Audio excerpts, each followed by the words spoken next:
kind of technologies. And the other one is the voice assistance. So instead of touching or using the mouse, so of course, nowadays people are mainly use the voice assistants for different purposes, like for voice entertainment, like for entertainment purposes, like even in gaming and some fitness applications, which we are using voice assistants. And also voice assistant itself, like to control some of the equipments like switching on and off the lights and also switching on and off the coffee machines and those kind of things. And also the voice searching is also something very predominantly being used. Like when you want to search something, instead of typing, you just search this product, news or weather or the particular recipe or something by using the voice. And the other one is the voice commerce, so that is it's like all the activities that involve with the shopping. It's like the intermediary that connecting the firm with the customer. If you take a particular example, like the Amazon, so they have an application app called Skills, and also the Google is having an app called Actions. So by using these apps, the people by using the voice, so they are doing a lot of shopping activities. So that is the world that you and me live nowadays, not the conventional world where the business operates. And also the other area that's the technology is evolving is the data privacy management. Because as you all know that whenever you are browsing particular websites, so it's collecting your information through the cookies. So it's a matter of fact that how much that you like to disclose your personal information. So therefore, there is a room for transparency and the privacy control as well as privacy customization and the data handling. So the technology is evolving in these areas as well. Because we are not quite sure whether we are damaging the customers and is it ethical for us to use as companies, for us to use those data that we are collecting through the cookies. So those are some of the points that we have to be alert as researchers as well as maybe postgraduate students or even as businessmen. This is the world that you and me are living. And if you are a bit more focused on some digital techniques that's massively using in marketing, as these are some of the key things like online advertising, like from the Google ads or from the Facebook ads. Of course, we can reach our target audience with more specific demographics and interest and behavior. And also the e-commerce. It's another widely being used techniques because we can target for a wider audience through the e-commerce platform. So different tools are there for that one to manage your online stores. And the other aspects where the digital techniques are being used in marketing is CRM and customer relationship management, through which we, of course, the companies are tracking the customer behavior and preferences so that they can provide a personalized marketing and sales effort that will certainly lead to more customer loyalty and retention. And also the cloud computing is another one, much more popular for collaboration and the productivity increase. Like some tools, like even very simple tools like Google Drive, Dropbox, and Office 365, they make it easier for employees to share and collaborate documents and working on the same project, regardless where they physically locate. And the other prominent one is the social media like Facebook, Twitter, and Instagram that can be it's very powerful tool for businesses to engage with their customers and build a corporate brand. And the data analytics, it's lead for very informed decisions through some of the tools that we can use like the Google Analytics and likewise. So these are some key techniques that's massively being used the businesses to sustain their business, especially with respect to marketing discipline. So if I'm paying attention, particularly to a particular industry, like the international clothing industry, India is massively contributing to the world clothing industry, same like in Sri Lanka and some other Asian countries as well. So our market is in Europe. So it's a very distance operations. And so the market is in the European and the US, but it's sourcing in somewhere else, and sometimes the fabric is from somewhere else. It's highly connected industry. So in this industry, the technology has drastically changed how the conventional clothing industry being practiced to sustain their businesses. Unless otherwise, it will be very difficult for countries like India, Sri Lanka, and the manufacturers who are located very far from the physical market to sustain. Unless otherwise, that they are adapting to latest changes that's going on with this technology advancements. If I'm looking into how the clothing industry has used this the number of technologies, they are using it for designing and production. So traditionally, we know that the designing took place by using the hands. So, but nowadays, the computer designing has taken the role, and they say that, okay, so we don't want to use paper, and then all the designers maybe locate very far from the place where the sourcing is taking place, and they do the designing from their end, and then just a matter of translating those specs. So in the specs creation and even the virtual fitting, so it used to be like the several fittings, the physical fittings. Now it has gone down, like all the fittings are virtual. Only one fitting would be just before the production would be physical fitting. So likewise, a lot of innovations are taking place. So as people, those who are in the supply chain in the clothing industry, say for an example, some companies like those who are providing fabric and accessories, or those who are providing the production services. So they have to adapt to those the technologies, unless otherwise you won't be surviving your businesses. And not only the designing, even the production also. So nowadays, like computer cutting and even computer manufacturing. So that is taking place in production process as well, and even the production planning. Because so sometimes like manufacturing plant, it's not in one place, even in India itself. So sometimes maybe the giant company would be having the multiple production places all around India, so that you can't physically go and check whether the production is going on time and it's as per the quality standards. So sometimes we in Sri Lanka, we have the manufacturers, those who are supplying clothing item for the world regions like Europe and US, and of course some of our manufacturing plants are in locates in Bangladesh, and some would be in India. So that is the nature. So even production, it's very segregated. It's spread across the different regional countries. So that, but all of them are working in the one system. So we call it as ERP system. So the SAP is one of the common one that is being used. In Sri Lanka, probably it's using in some other Asian countries as well. So for the designing and production, the technology has changed the conventional way of doing those functions, that has shifted to a more novel approach to sustaining their businesses. And the other one is marketing and the sales. So even marketing and sales nowadays, being a tangible product like a clothing items, we used to be traditional consumer, used to be just go to a shop and take the couple of the versions of particular dresses and fit on physically, and then if they are happy, then they go for that product. Now that habit has changed even from the customer's end as well. So people, they prefer, like maybe because of the high time management, that so many works that the people are supposed to do within a day, and they are being doing with the busy lifestyle. And the other one is they are highly being fascinated with the technology. So the Generation Z, it's recalled as a technology-driven generation. So they are very much comfortable with using all the techniques and the gadgets, so that they do everything very easily. So then, as businesses, so we have to adapt to that approach as well. So that instead of making the conventional marketing approach and the sales approach, now this industry has changed, put that physical product into online retailing.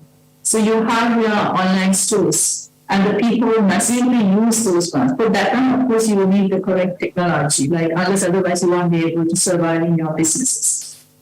Because the people, you have to allow people to, ideally, to allow people to do the physical, the virtual fittings. That is happening in some companies that's operating in states.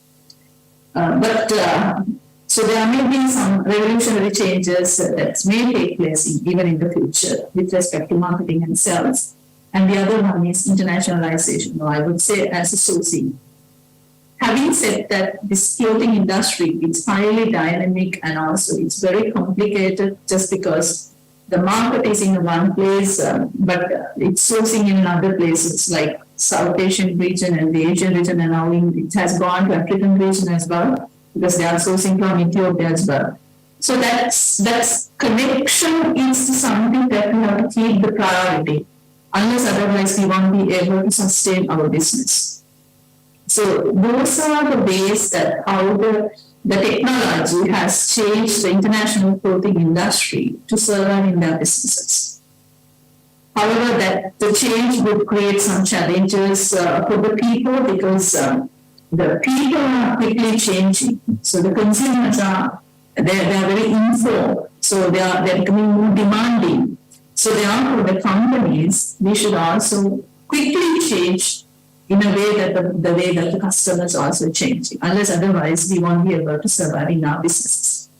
And the other one is the sustainable issues. In the sustainable issues means like in this industry specifically, international clothing industry, it is said that that is one of the most polluting industries in the world, though it is contributing a lot to the global production. At the same time, they are contributing a lot to the pollution because of the water usage and also the lot of noises it creates and the air pollution from the factories, and there are also a lot of waste it's being created. So because of and the energies that it's required, because of these reasons, it's damaging the environment. So therefore, we have to bring the sustainability to this the production process specifically by reducing the waste and promoting the sustainable materials. And so a lot of wearables, and as you might have aware in the news items, like companies have already initiated this to address these challenges because in the last Olympic, the fabrics of a lot of the players have been created from the plastics that have been in the environment. So something like that. So those kind of innovative solutions are required to sustain their businesses. Unless otherwise, the people would look at that this product is not being created in a sustainable manner. And the other one, on the other hand, like of course, with this technological adaptation, it's creates a lot of opportunities as well. So how does that create a lot of opportunities? Because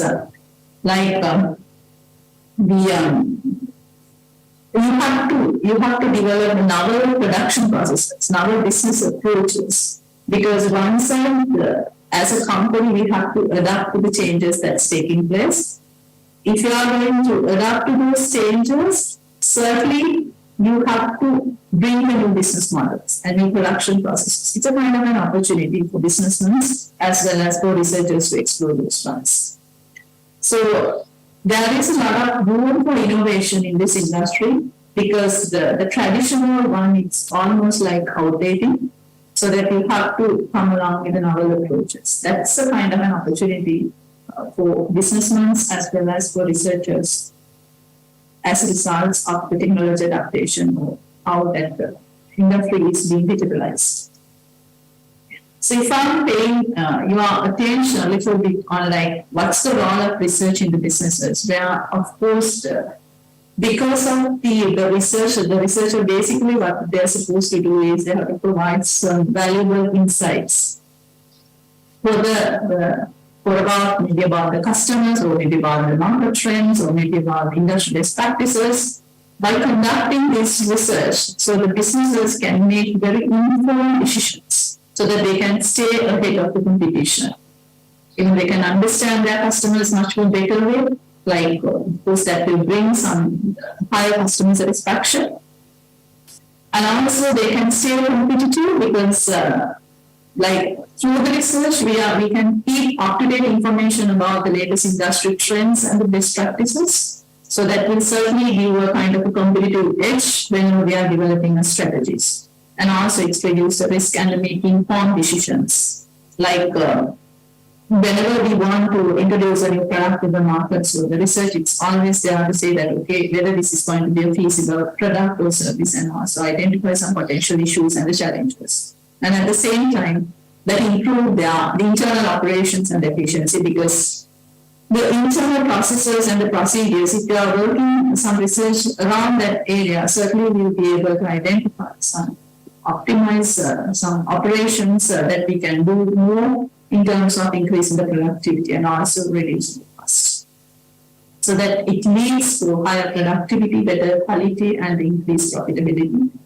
That all are required for you to sustain your business by considering all three aspects. Because if you are talking about the sustainability, you have to balance, like your environment needs to be the balance, and also your people needs to be balanced, and also you have to get the profitability.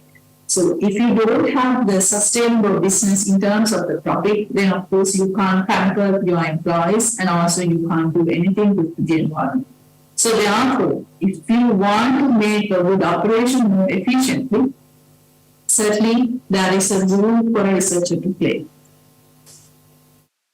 If I'm very particular on like how the technology has changed, the one side, the technology now is drastically changing how the conventional business are being taking place. Now it's transforming to digital, the platform. If it is happening in one end and the other end, so what's the role of the technology in the research? Since I'm a social scientist, I'm focusing on the social science research. Certainly nowadays, with the use of smartphones and other mobile devices, we can collect a large amount of data remotely in terms of the real time, so that we can use some mobile apps to collect some real time information, like maybe related with the health practices. So those information, even if you ask from the time to time, they may give different answers. But if you have a kind of a the mobile app, of course you can track those information directly. And the other one is the data analysis, where we can use technology for data analysis. As you all know that the statistical software we can use to identify certain patterns and the trends in the survey responses or in the social media data. So that way we can use the technology for social science research. And the other one is the visualization. With the help of some data visualization softwares, it can create interactive and engaging visual representative of the data. For example, by creating heat maps, we can show the distribution and the responses to survey questions. So we can use the network analysis tools to visualize the social networks. So in that case, you can see a broader picture. So what's going on in the businesses and in which areas that you need more attention whenever you are developing business strategies. And also the technology is being used even in the social science research for collaboration purpose. Because with the cloud-based softwares, so we can share the documents, we can work on the same platform, no matter whether the researchers locals in the different parts of the world, but still they can work in the same document, they can work in the same project, so that you can bring different scholars into the same platform to give more practical solutions for practitioners that will ultimately end up with the sustainable businesses. And also the technology nowadays is being used for the ethical research practices, where with the technology, we can bring the transparency for the research. And that is one aspect that we can bring the ethical favor for our research practices. On the other side, we can use online consents. Whenever we are taking the participation from the respondents, of course, we can let them electronically sign and let them show that they have given the authority for us to collect the information. So this is something connected with the data privacy that I said earlier. So these are some of the ways, in general, what is the role of the technology in the social science research? So as the audience, you may have basically researchers, so you can think about these novel approaches instead of just limiting into the research thinking in the conventional framework. And more specifically, we know that if you are doing social science research, certainly we can use the technology for online surveys. So we can collect the large SPSS, AMOS, or R, whatever convenient. So, say for an example, if you want to do online survey to investigate attitude towards a specific social issues like immigration or the climate change, then the better we go for online surveys. And the one that technology is massively being used in the social science is the social media. So in the social media, we are collecting a huge information through the Twitter, Facebook, and the Instagram. So those are very valuable information because they are not the subjective information, they are objective information. So that we can use some social media analytics tools like Excel, and then we can analyze a large amount of data, maybe to understand how people are responding to the public health crisis during the COVID-19. Some issues we can easily and also more vigorously we can do through the social media analysis. And the other one is big data analysis, which we know that with the revolution of the technology, so the businesses are moving towards the big data analytics. So if that is the case, we as a social science researchers, we should also take that on board. Because we can collect the data from different data sources, like from social media platforms, from the government agencies and the private companies.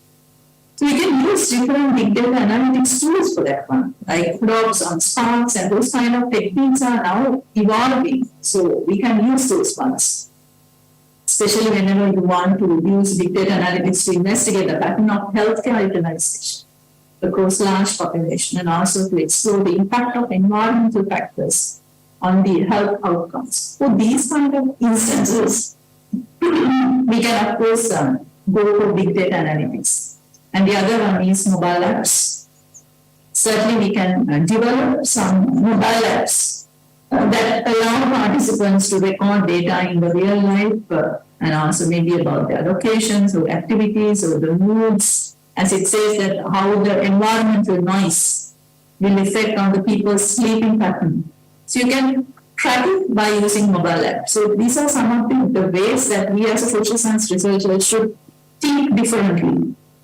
And also the virtual reality, that is some other things that we have to focus on. Like in the virtual reality, we can see that we are stimulating the real world scenario into the control environment.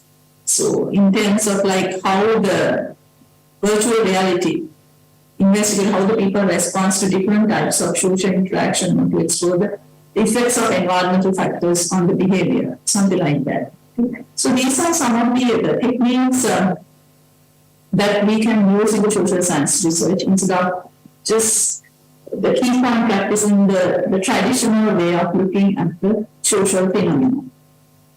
However, even though that we have the room to use technology for our research purposes, that it will give some the challenges as well. One of the challenges, technology is rapidly changing. So if the technology is changing, then the business is also changing. So then if the business is also changing in a sense, like we as a social science researchers, we have a big question, can we use the same research methods? Can we use the same research tools, techniques? Is it like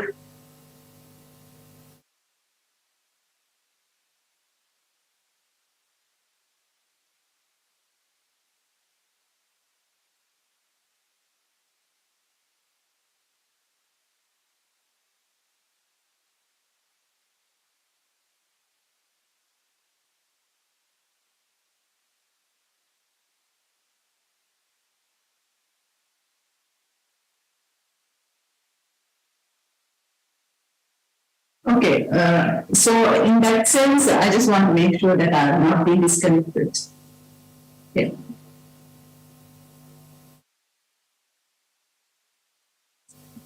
Ma'am, you are audible. Okay. So what I was telling is like, yes, that's true. The technology has changed the way that the people look at the sustainable businesses. So in the same way, researchers also should look at like how we have to use a different approach for technology. That part I have just explored. And at the same time, it brings a lot of challenges for researchers because so long as the technology changing, then our research tools may also be outdating. So that it's a kind of a challenge. And also the data availability and the quality. So long as if we have a large amount of data, so then we have a big question like all the informations are quality enough. So there may be some informations and maybe some kind of manipulations. And also like it's a question for us to ask like how are we going to handle this kind of a big data? Can the existing